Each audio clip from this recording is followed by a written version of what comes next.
English pedagogy में on students demand, ये जो मेरा पहला वीडियो है, इसमें मैं सबसे पहले आपको इंग्लिश लैंग्वेज के बारे में बताऊंगी, उसके कैरेक्टरिस्टिक्स, उसके एम्स और importance of English language in India. ये 4 पॉइंट्स इसमें मैं कवर करूंगी इंग्लिश पेडागोजी में। तो सबसे पहले आता है आपका लैंग्वेज। तो लैंग्वेज क्या होती है? What is language?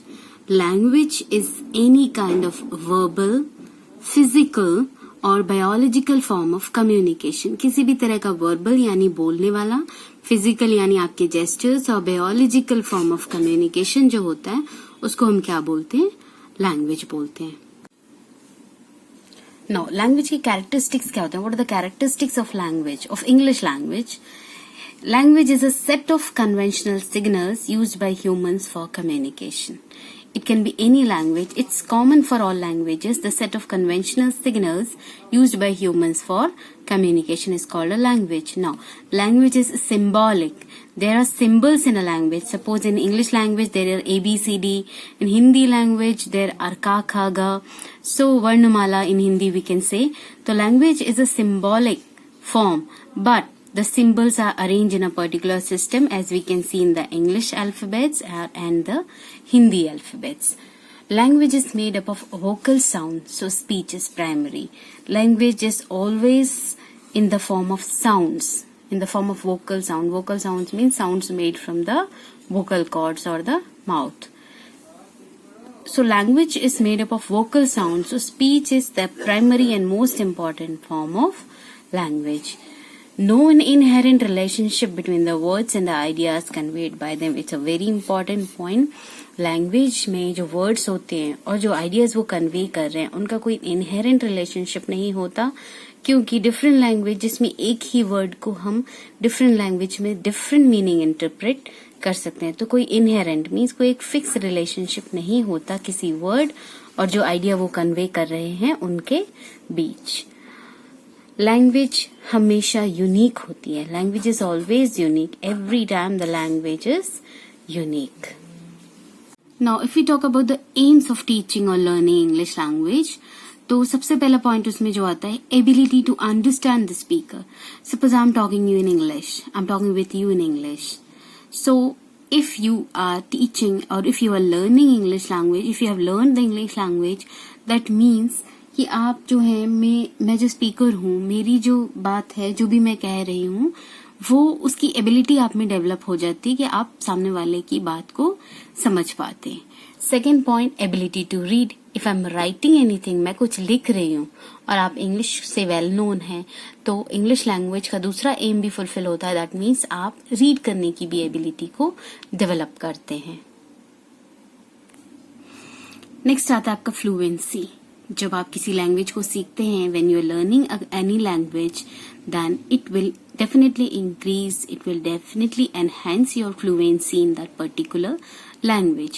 Another thing is that ability to present or write. Just as you can read, just as you can speak, you can present yourself and you can write yourself if you are learning or if you are teaching English.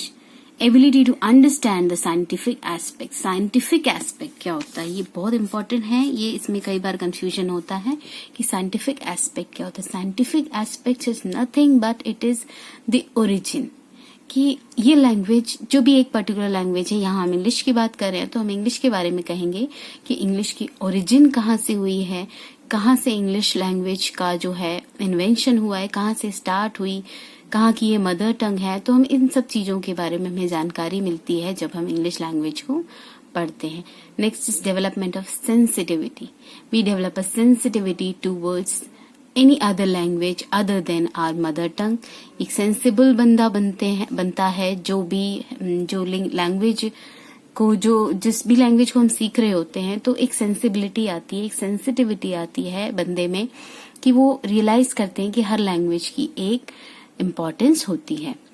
Language separate human from animals. Very important point. Animals की कोई as such एक कोई language नहीं होती है particular.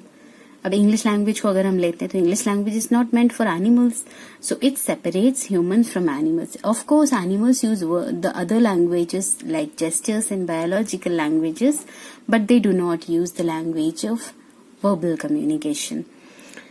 Social contacts, ये अपर arrow का meaning होता है इंक्रीज, जहां भी मैं यूज करूं that means increase. Social contacts आपके इंक्रीज होते हैं क्योंकि आप जो है एक ऐसी लैंग्वेज को अंडर गो थ्रू कर रहे हैं जो कि majority of the population is known to the language, so you can increase your social contacts as well. Important point है spread of culture.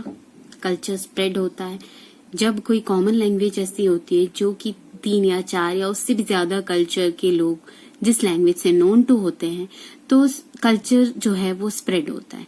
Suppose we are using English language. In English not a language of originally of our country, but if we are using it and we are going through other countries abroad or people are coming from there, so we exchange each other's culture. तो इस तरह से क्या होता है, spread of culture भी बहुत ज्यादा फैसिलिटेट होता है.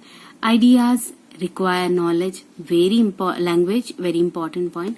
अगर आपके मन में कोई आइडिया है, आपको उसे एक्सप्रेस करना है, and suppose you are staying at a place other than India, but you want to express your idea, what will you do? You should be known to the language of that country or that town or that city. So it's a very important point, that importance of language. The aim of language is that it enables people to express their ideas, because ideas require a language, a medium to transfer.